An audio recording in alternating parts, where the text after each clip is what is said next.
그동안 그 어려움이 닥칠 때마다 우리 1000만 성도들이 전국에 흩어져서 58,600개의 모든 자연불학의 교회를 세웠고, 그리고 산마다 기도원을 세워서 국가의 어려움이 닥칠 때마다 다 모여 엎드려 하나님께 기도했고, 또 금요일마다는 철야 기도를 열어서 밤이 맞도록 부르짖고 기도했으며, 또 새벽마다 종소리를 들으면서 새벽 기도를 했고, 국소사의 대소사를 막론하고 어려운 일이 있을 때마다 우리는 함께 모여 금식하며 하나님께 부르짖기도 했습니다.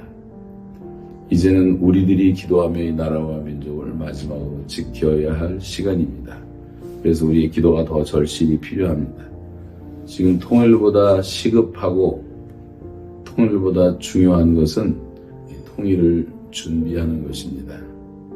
이걸 어떻게 준비해야 할까를 고민해야 하는데, 지금 우리 하나님께서 이 땅에 먼저 보내주신 통일인이라고 할 수 있는 35,000명의 탈북민들과, 또 그 중에서 예수님 믿고 하나님의 종으로 헌신하고 있는 70명 넘는 목회자들과, 그리고 100명이 넘는 전국에서 신학을 공부하고 있는 신학생들, 이런 분들을 잘 준비시키고 무장시키고 또 사랑으로 잘 돌봐주는 일이 지금 제일 시급한 통일 준비라고 생각합니다.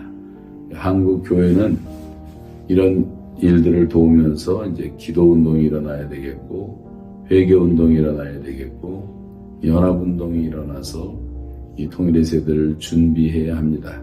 지금 우리는 800만 명이 전 세계에 흩어진 디아스포라를 가지고 있고, 또 2천만 북한 동포들이 있고, 5,200만 우리 한국 사람들 모두가 다 이제 연합해서 이 일을 할 때고, 그 일에 교회가 앞장서서 우리 민족의 통일을 주도하고 준비할 시간이라고 생각합니다.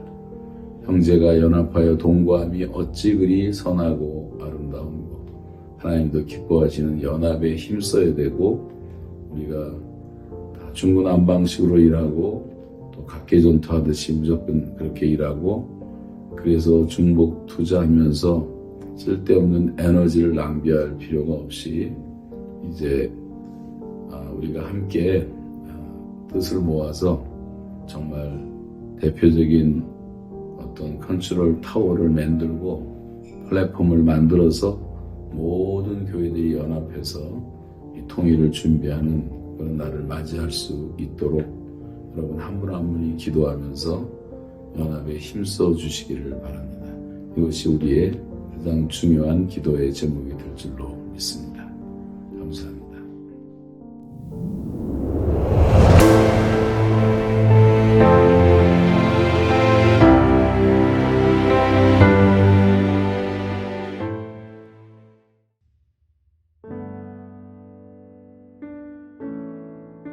제자들이 예수께 나와 이르되 어찌하여 그들에게 비유로 말씀하시나이까?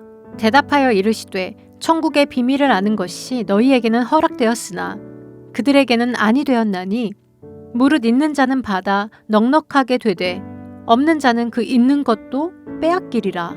그러므로 내가 그들에게 비유로 말하는 것은 그들이 보아도 보지 못하며 들어도 듣지 못하며 깨닫지 못함이니라. 이사야의 예언이 그들에게 이루어졌으니 일러스되 너희가 듣기는 들어도 깨닫지 못할 것이요 보기는 보아도 알지 못하리라. 이 백성들의 마음이 완악하여져서 그 귀는 듣기에 둔하고 눈은 감았으니 이는 눈으로 보고 귀로 듣고 마음으로 깨달아 돌이켜 내게 고침을 받을까 두려워함이라 하였느니라.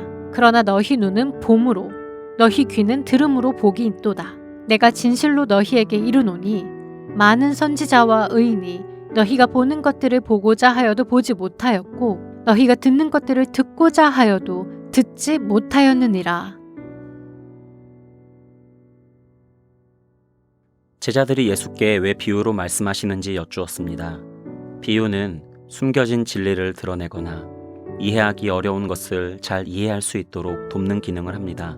반면에 비유는 내부 사람들만 이해하고 다른 사람들은 이해하지 못하도록 하기 위해 사용할 수도 있습니다. 예수님은 후자의 기능을 사용하신 것 같습니다. 그래서 천국의 비밀을 아는 것이 너희에게는 허락되었으나 그들에게는 아니 되었다고 말씀하신 것입니다. 본문에서 너희는 제자들인 것 같은데 그들은 누구일까요? 큰 무리인가요? 그렇다면 무리들에게 천국의 비밀을 숨기시려고 비유를 말씀하신 건가요? 그것은 아닙니다. 결론적으로 말하면 많은 선지자와 의인들이 보고자 하고 듣고자 하였으나 보지도 듣지도 못했던 것을 너희가 보고 있다는 말씀으로 보아 예수님께서 참으로 중요한 천국 비밀을 말씀하시는데 깨닫지 못하는 사람들이 있다는 것에 대해 안타까움을 갖고 계셨던 것 같습니다. 또한 있는 자는 받아 더 넉넉하게 되고 없는 자는 그 있는 것까지도 빼앗기는 경제 현상처럼 천국 비밀에 대해서도 같은 현상이 나타난다는 것입니다. 이런 안타까운 일이 일어나는 이유는 마음이 완악하기 때문입니다. 심지어는 마음이 완악하여 고침받는 것을 두려워하기까지 합니다. 예수님은 그 완악한 마음에서 돌이키라고 도전하고 계십니다. 하나님의 은혜를 받으려면 완악한 마음을 제거해야 합니다. 사울은 다윗이 왕이 될 것을 알고 있었으나 그 마음이 완악하여 죽을 때까지 하나님께 저항했습니다. 예수님 당시 대제사장과 서기관, 바리새인들도 완악함으로 예수님을 십자가에 못 박았습니다. 마음이 완악하면 스스로 어리석어지고 모든 판단이 흐려집니다. 악한 일에 매달리면서 그것이 사망길인지 알지 못하게 합니다. 우리는 한반도에서 다시는 피 흘리는 전쟁 없이 평화 통일이 이루어지도록 기도하고 있습니다. 이를 위해서는 진영 논리에 따라 이데올로기에 따라 마음을 완악하게 하면 안 됩니다. 예수님께서는 십자가에서 죽으시면서 자기를 조롱하는 군중들을 위해 이렇게 기도하셨습니다. 아버지, 저들을 사하여 주옵소서. 자기들이 하는 것을 알지 못함이니이다. 바로 이런 예수님의 마음을 가지고 복음 통일을 위해 기도합시다. 오늘 본문은 이루어지는 소망과 빼앗기는 소망에 대해 증거하고 있습니다. 모든 기도 제목들이 다 응답되는 것은 아닙니다. 하나님의 마음을 읽지 못하는 기도는 이루어지지 않습니다. 심지어 마음이 완악한 사람은 하나님의 사랑과 은혜가 북녘에 내리지 않기를 바라기도 합니다. 우리는 다 같이 마음 문을 활짝 열고 기도합시다. 한반도를 향한 하나님의 마음을 가지고 평화 축제에 나갑시다. 하나님의 소망이 우리를 통해 한반도에 이루어지도록 다 함께 모입시다. 주여, 뜻이 하늘에서 이루어진 것 같이 땅에서도 이루어지게 하옵소서.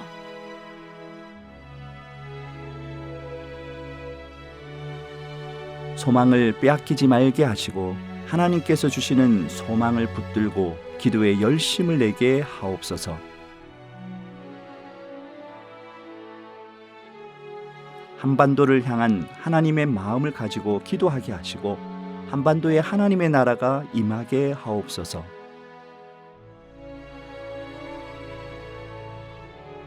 오늘도 평화의 소망을 기도의 씨앗으로 심게 하시고 씨앗 속에 들어있는 하나님의 능력을 믿음의 눈으로 바라보며 기도하게 하옵소서.